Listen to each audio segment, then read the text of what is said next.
Bang Martin Lucas Simanjuntak, hari ini apa kegiatan? Ya, terima kasih Yoel. Hari ini kegiatan saya bersama Bang Jani Simanjuntak, lalu klien saya ini yang cantik ya, Mbak Dian, anak dari veteran perang. Ya, veteran perang buat negara ini ya. Jadi kakeknya dia ini ya, darahnya dia ini adalah darah pahlawan Indonesia.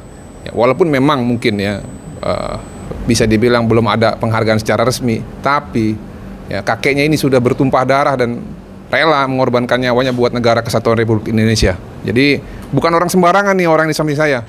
Makanya ketika beliau datang ke kantor meminta bantuan hukum ketika digugat oleh Jiwasraya ya, perusahaan yang sudah pilot dan izin usaha dicabut ya, saya dengan senang hati saya bilang nggak usah pikirin biaya, kita lawan ya. Karena kenapa?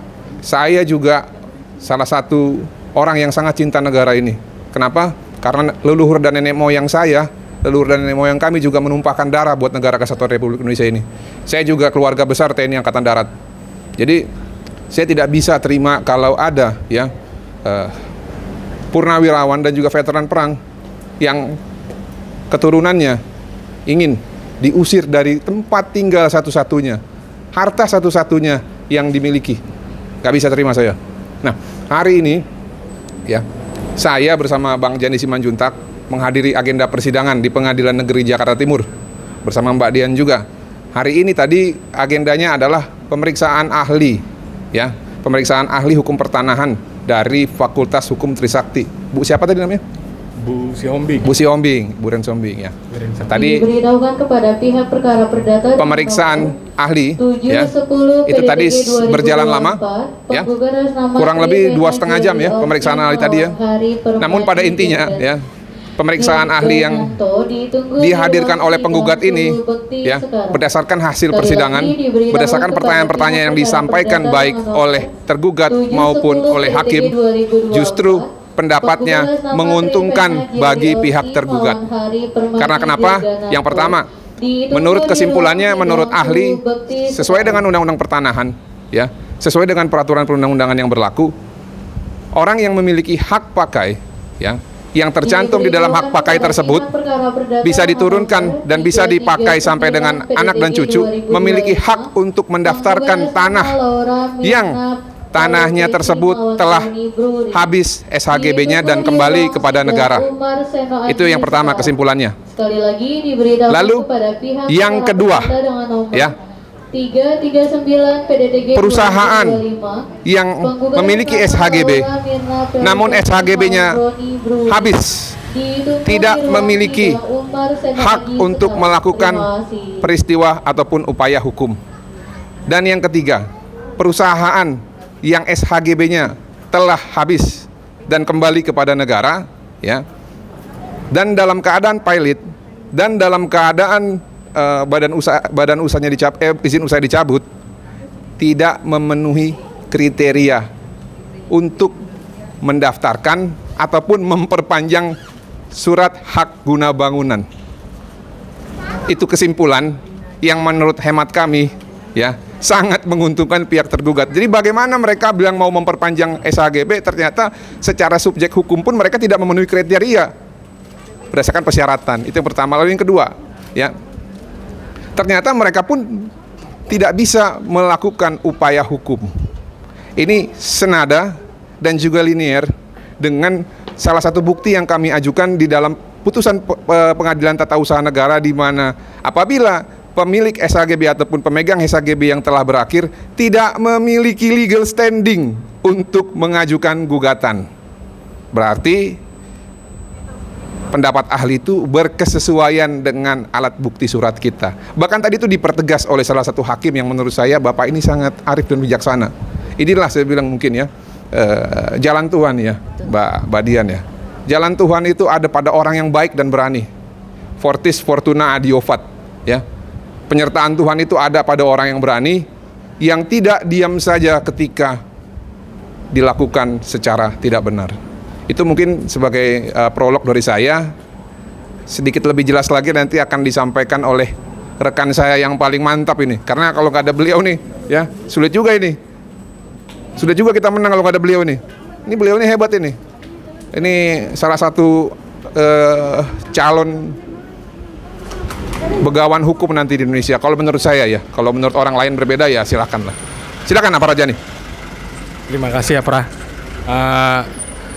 Yang tadi sesuai dengan apa ceritakan apa Martin, ya kami mengambil kesimpulan bahwa hakim sudah sejalan sepikiran dengan kami, yaitu penggugat atau Jiwasraya ini tidak memiliki legal standing dan juga tidak berhak untuk mengajukan gugatan. Itu aja sih intinya. Ya, kami selain itu, kami juga di minggu depan kami akan mengajukan saksi yang akan mendukung fakta-fakta, yaitu terhadap di bekas hak guna bangunan milik Jiwasraya itu telah terbit sertifikat hak milik yang sekitar berjumlah 5 atau lebih sertifikat. Nah, itu akan kami buktikan di persidangan minggu depan nanti.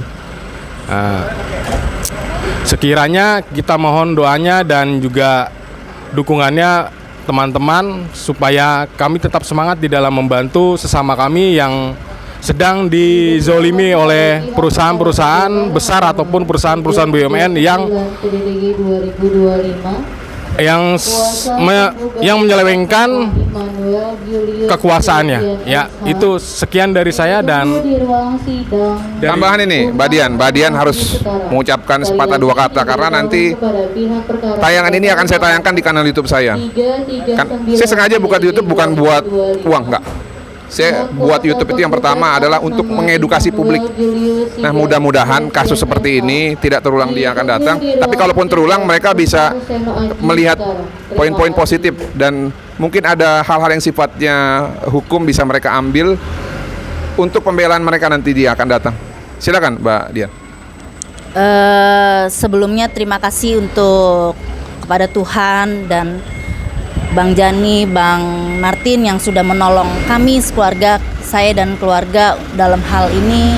Kami yang saat ini digugat oleh salah satu perusahaan BUMN Jiwasraya yang dibilang seperti penghuni liar, padahal kami ada surat izin untuk menempati rumah tersebut, yaitu dari kakek kami, sehingga kami itu bukan pelanggar hukum. Kami ada hukum untuk menempati rumah tersebut dan kita berdoa semoga ini semua berjalan baik.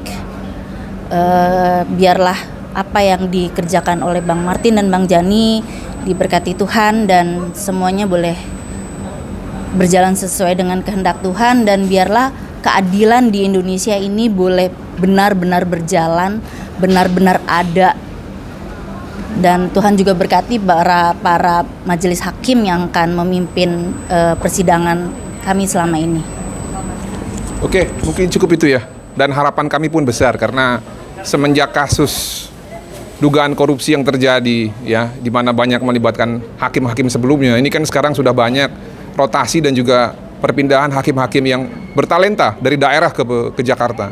Dan saya yakin juga di Pengadilan Negeri Jakarta Timur ini sudah ada pergantian hakim juga. Tadi saya lihat 3 hakim yang mengadili perkara Mbak Dian ya selaku tergugat, itu juga hakim-hakim baru yang menurut kami dari persidangan beberapa persidangan ke belakang sampai saat ini menurut saya mereka benar-benar hakim yang memang tepat ya dan pas untuk mengadili perkara ini. Itu mungkin dari saya teman-teman. Baik lagi. Salam sejahtera bagi kita semua.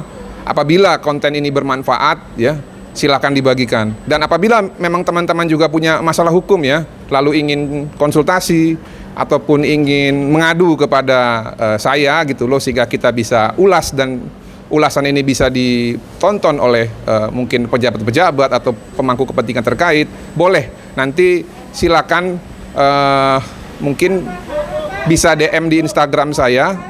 Atau ya nanti cek di deskripsi itu ada link kantor saya, boleh datang. Nanti sampaikan kepada security ingin bertemu timnya Bang Martin Lucas Simanjuntak, karena nanti kami setiap Selasa itu akan buat tayangan ya di YouTube kami. Apa tayangannya? Yaitu lapor Bang Martin Lucas Simanjuntak atau lapor Bang Martin. Nah, nanti tayangan ini adalah tayangan-tayangan posting video yang isinya pengaduan-pengaduan yang datang dari masyarakat. Itu saja. Kembali lagi saya ucapkan terima kasih. Salam sejahtera bagi kita semua. Kepada pihak perkara perdata